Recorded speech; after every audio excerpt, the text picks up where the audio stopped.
A few years ago, in the small town where I grew up, there was a house that had been abandoned for more than 30 years. It was an old wooden house located at the end of a quiet, little-used street, nestled between tall trees that seemed to shield it from the rest of the world. The roof was covered with moss, and the windows were broken, with curtains fluttering softly in the breeze. Since I was a child, this house had always given me an eerie feeling. My parents always told me to stay away, that the place was dangerous, but they never explained why. The story was simple. The old owner died in a mysterious way, and after that, no one had the courage to live there. The house was forgotten by everyone, but not by me. I felt an increasing curiosity, a desire to know what had really happened there. The kids in town always talked about strange things that happened in the house, like noises at night and mysterious lights. Of course, that only fueled my fascination. I always passed by the house, wondering what might be inside, but I never had the courage to go in, until that day. It was a summer afternoon, and I was home alone, with nothing to do. The idea of exploring the old house came to me impulsively. I grabbed a flashlight, threw a few things into a small backpack, and started walking toward the house, feeling a mix of nervousness and excitement. The path leading to the house was covered with tall grass, and the sound of dry leaves crunching under my feet made the walk seem longer than it actually was. As I got closer, the house seemed even more imposing than I had imagined. The wooden walls were covered with moss and dirt. The gate, once silver, was now rusty and about to fall. When I looked at the entrance, I saw that the door was slightly ajar. My mind told me to turn back and leave, but curiosity won over. Without thinking much, I pushed the door open and entered. The interior was in complete decay. The wooden floor creaked under my weight, and the air was thick with the smell of mildew and rot.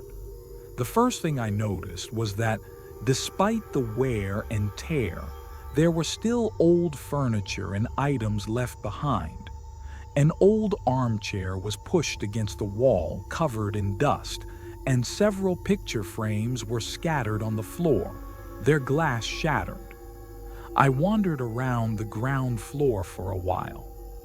I walked through room after room, each one darker and more suffocating than the last, until I reached a staircase leading to the second floor. The stairs creaked under my weight, and I hesitated for a moment, but the urge to discover what was upstairs was stronger. Slowly, I climbed, the steps trembling beneath me. The second floor was in even worse shape, with cracked walls and a ceiling partially caved in.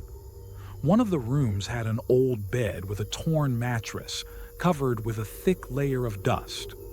The room next door was empty, except for a pile of cardboard boxes. That's when I heard a thud from below. My heart skipped a beat. The sound wasn't natural, not like something a house would make. It was something else. I rushed down the stairs, shining my flashlight around, but the house was eerily quiet and nothing moved. A heavy feeling of dread filled the air, and I knew it was time to leave. Usually, when I explored with friends, we always said that if anything strange happened, we would leave immediately. But being alone, I wasn't taking any chances. I quickly reached the front door, but when I went to open it, it was locked. I had left it wide open just moments ago. Panic set in. I pulled the handle, but it wouldn't budge. I started shouting, but there was no response. The silence became even more oppressive. I ran to the broken window and looked outside. There was a faint light coming from the trees. When I turned around again, I saw a shadow moving by the door. I felt watched. I sprinted for the window and jumped through it. As I hit the ground and looked up, I saw police lights coming through the trees. They were rushing toward the house. I stayed hidden, watching them approach. They went straight to the house, and I knew they weren't there for me. I never found out what really happened at that house. I tried to get more information in the following weeks, but nothing about the police response was ever released. Whatever had been going on in that house was something I'll never fully understand. I was lucky to get out.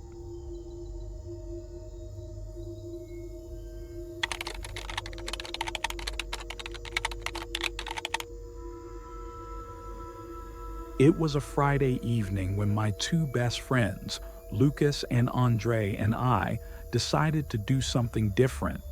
Normally, we liked exploring trails and abandoned places, but that night, something caught our attention.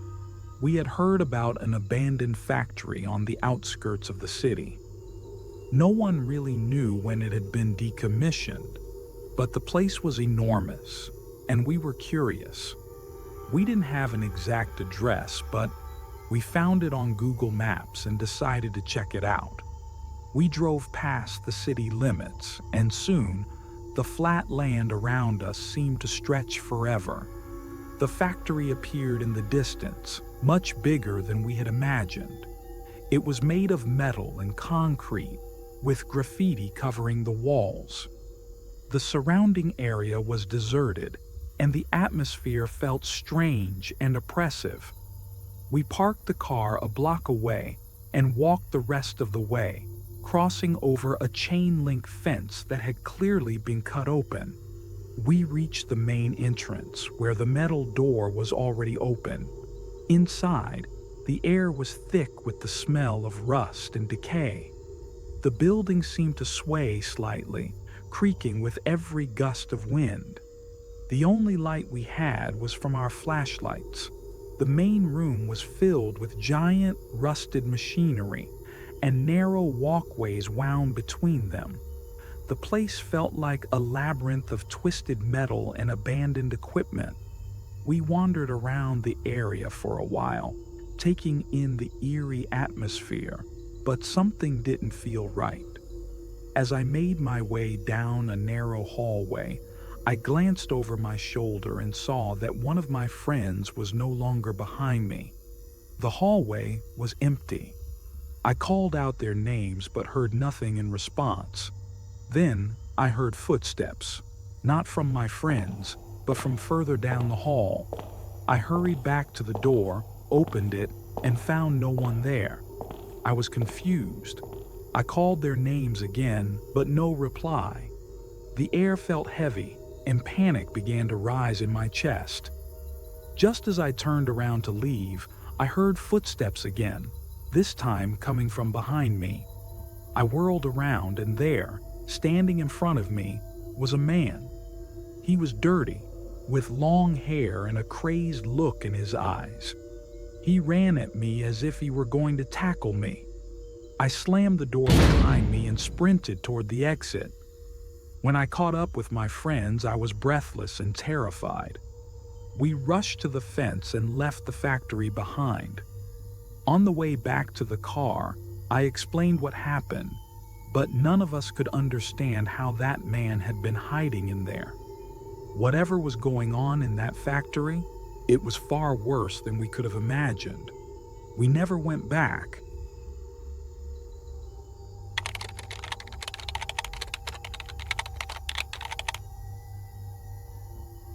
In a small town, there was an old church that had been abandoned for years. It sat at the end of a deserted road, hidden away by trees. No one knew why it had been left behind, but there were many rumors. Some said it had been abandoned after a terrible event, while others believed it was cursed. As a child, I was terrified of it, but as I grew older, my curiosity about the place only increased. One night during winter break, my best friend Samuel and I decided to visit the church, We were bored and wanted something different. When we arrived, the church looked even more unsettling than I remembered. The trees had almost completely engulfed the building, and the courtyard was a tangle of tall plants and rusted fences. The large entrance door was cracked open, letting in a sliver of moonlight. We stepped inside, and immediately the silence was overwhelming. The interior was covered in dust, but everything was eerily preserved. There were no signs of vandalism or graffiti, which struck me as odd for a building that had been abandoned for so long. We walked down the aisle, our footsteps echoing through the vast space. The air was cold, and the feeling of being watched grew stronger with each step. Suddenly, a loud thud echoed through the building, causing both of us to jump. We turned on our flashlights and scanned the room, but we saw nothing. Samuel thought he saw a room near the entrance and suggested we check it out. We walked toward a side room where we found chairs stacked haphazardly and old boxes cluttering the space. As we stood there, we heard soft footsteps, like someone was walking down the aisle. We froze. The footsteps grew louder as they approached the front of the church. We could barely make out the figure of someone crossing through the darkness. The footsteps stopped, and for a moment, we held our breath, unsure what to do. We waited in silence, hoping the person had left. After a few minutes, we bolted from the room and ran out of the church. We didn't stop running until we reached the main road. We never saw who or what was in there, but we both knew something wasn't right. To this day, I can't shake the feeling that whatever was in that church is still waiting for someone to come back.